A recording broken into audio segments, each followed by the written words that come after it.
The Annulus. Journey into the unknown. Through the Vortex. Y Sun Yang. Copyrighted 2020 Y Sun Yang. All rights reserved.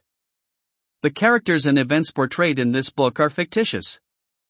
Any similarity to real persons, living or dead, is coincidental and not intended by the author.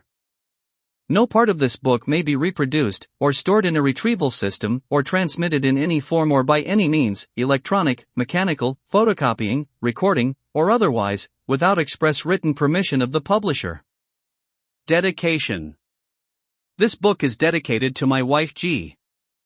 Science fiction has been a favorite subject of mine, and astronomy is a new research topic I have picked up. This my first novel and is based on both of my favorite topics. Journey to the Unknown Through the Vortex. Chapter 0. The Annulus, Journey to the Unknown Through the Vortex. Planet Heliu in the Helios Star System, distant past. The two astrophysicists reviewed the data from the satellites orbiting the planet's sun Helios. With great concern, they turned repeatedly from their handheld computers to the sensor panel displaying telemetry from the corona of Helios, checking and rechecking their findings. The first astrophysicist, Helios our star, is reaching the end of its lifespan. In 1,000 years Helios will flare up into a red giant and begin the eventual progression into a white dwarf. The second astrophysicist, there may be a way to delay this as long as possible. If we can slow the burn rate of star fuel, then that may buy us time to find salvation for our civilization. If not, our race will perish. There must be a solution to this natural decay of our star. First astrophysicist, the Council of Science and Technology needs to be informed and consulted. Second astrophysicist, with their authorization, we then need to advise the Supreme Council of High Priests of the impending death of our sun. First astrophysicist, yes, we need to prepare the population for this bad news, and the priesthood is the best communication channel to prevent panic and hysteria. Second astrophysicist, agreed. Chapter 1. Jake and Ron. Rain-laden storm clouds gathered over the hot waters of the Atlantic Ocean. A strong wind pushed these storm clouds inland. It was an unusually hot, humid day in the city of Orlando, and the water slide was most popular with teenagers and children.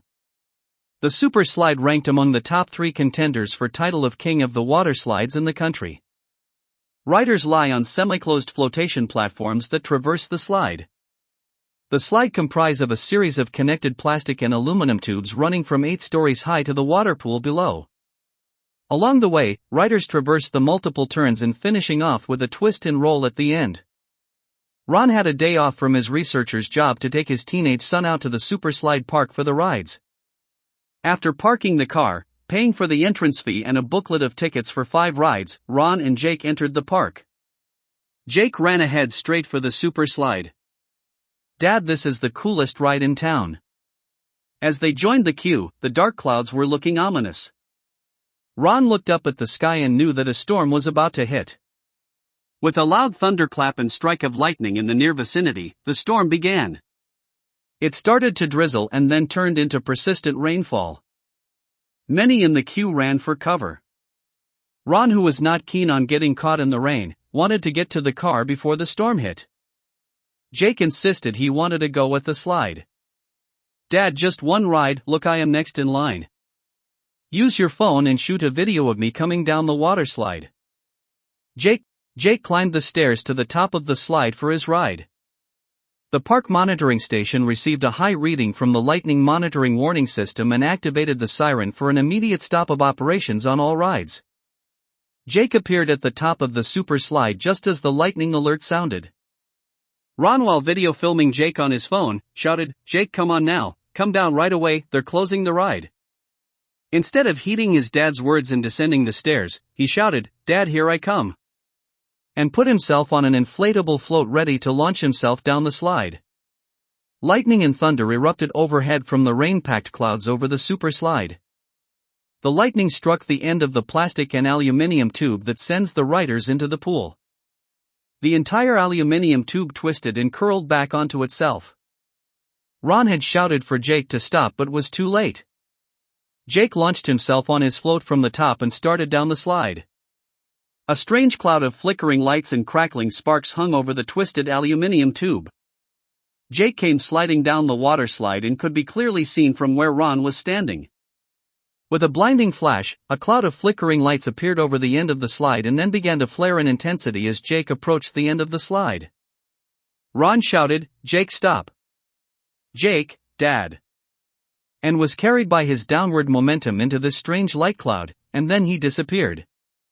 Jake simply did not appear at the end of the slide to enter the pool. Ron shouted Jake's name, "Jake! Where are you?" There was no sight or sound of Jake, but only the crackling sound emitted from the light cloud that hung over the missing end of the tube slide. Ron could smell a sweet pungent aroma of ionized air, and there were discharges of electrical sparks between the twisted metal ramp and the twisted slide. Ron ran to the edge of the pool, put his phone and wallet down by the poolside and dived in, and swam to the spot where Joshua would have landed.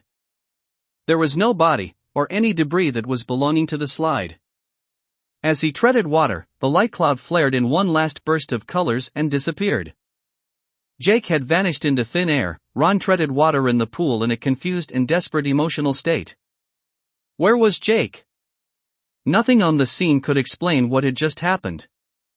Looking at the twisted tube, Ron just could not shake the thought of the similarity of this twisted tube to something he learned in college.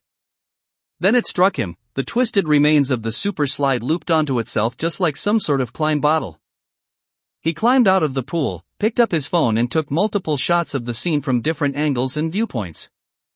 Ron raised the alarm with the control station for the super slide nearby, and the attendants dived into the pool to assist in the search for Jake. At the same time, the amusement park called for the emergency services. The paramedics and the police arrived within the hour. The police cordoned off the entire amusement park to conduct a sweep for Jake. The police divers entered the pool and searched for signs of him. There was no sign of Jake anywhere. The police asked for the video footage from closed-circuit cameras situated around the super slide and the vicinity. The park management agreed to provide full access to all video footage of the ride as well as the underwater views of the pool and the rest of the entire park. Ron sat with Lieutenant Wilson from the city police department in the main control room of the park and watched the video footage of the stairs bringing the riders to the top of the super slide. Jake could be seen stepping out from the top of the stairs onto the launch platform for the super slide. Then he was seen launching himself in the float from the top of the super slide, followed by scenes showing him approaching the twisted end of the tube and the flickering cloud of lights. Ron stood up from his chair when the footage showed Jake sliding into view as he reached the end part of the slide. With a flash, he disappeared into the cloud of lights and was gone. Ron stared at the video screen and shouting aloud, "There, Lieutenant Wilson, do you believe what I am saying now?" Lieutenant Wilson ordered the images to be played it back frame by frame in slow motion. A high-res film shows Jake entering a vortex of some sort, surrounded by a flickering cloud of lights. With a frame-by-frame playback, Jake seems to turn more transparent as he went through a series of concentric annuli or ring of lights decreasing in size and vanishing into the distance. Lieutenant Wilson tapped his pen on the tabletop and asked the operator to reverse and replay the scene twice over again. "I cannot understand what I think I see on film. Where did Jake go? We have searched the pool and the entire surrounding area of the waterslide and there is no sign of Jake and no debris that can be connected to the slide.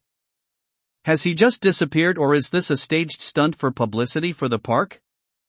The manager of the park protested vigorously that they had nothing to do with the entire incident. Ron stepped forward and put himself between the park manager and Lieutenant Wilson. "Look, Lieutenant Wilson, this whole thing is real, and my son has really disappeared right before my eyes, and I am sure I heard him calling for me as he disappeared." Lieutenant Wilson indicated for Ron to step back and then looked at the park manager and Ron. "Well, Jake must be somewhere in the park or at least in the vicinity. There is no debris and no sign of a body anywhere in or near the pool. So, everyone stays calm, my men are combing the whole area. There must be a logical explanation for this happening, we just have to look at everything again." After the entire area had been searched for a second time, and no sign of Jake could be found, Lieutenant Wilson instructed his men to maintain a lockdown of the park and came back to the main control room and came up to a much calmer Ron. Lieutenant Wilson said to Ron, "Look, it is dark now and I have called off the search within the park. But we will expand the search area and do a bigger sweep of the vicinity, maintain the lockdown of the general area and roadblocks on all roads, and vehicle checks continues until we find your son Jake. Ron said, Lieutenant Wilson, please do not stop searching the slide in the pool. My son cannot just disappear like this. Lieutenant Wilson, look Ron, there is no sign of your son in the pool or in the park. He may have played a trick on you and be hiding somewhere outside the park. In all the missing person cases I have handled, there is always some reason for the disappearance of a person, and I intend to get to the bottom of it. Ron, Jake has no reason to play such a trick and to hide from me. He did not reappear on film after that light cloud had disappeared. Just look again at what the film footage shows. Lieutenant Wilson thought for a moment and then stood up. Our lab boys must take a closer look at this film to see if there is doctoring of the images. Maybe they can come up with some sort of explanation for this incident. Meanwhile, stay in town and I want you to be reachable in case I need to talk to you. Understand? Here is my card. Call me if you remember anything else that I need to know about today's incident. Ron was about to leave for home but hesitated and waited until Lieutenant Wilson was not looking. He pulled aside the park's security officer in charge of the video surveillance camera system and slipped him 2 C-notes and told him he wanted the video footage on a USB thumbstick drive.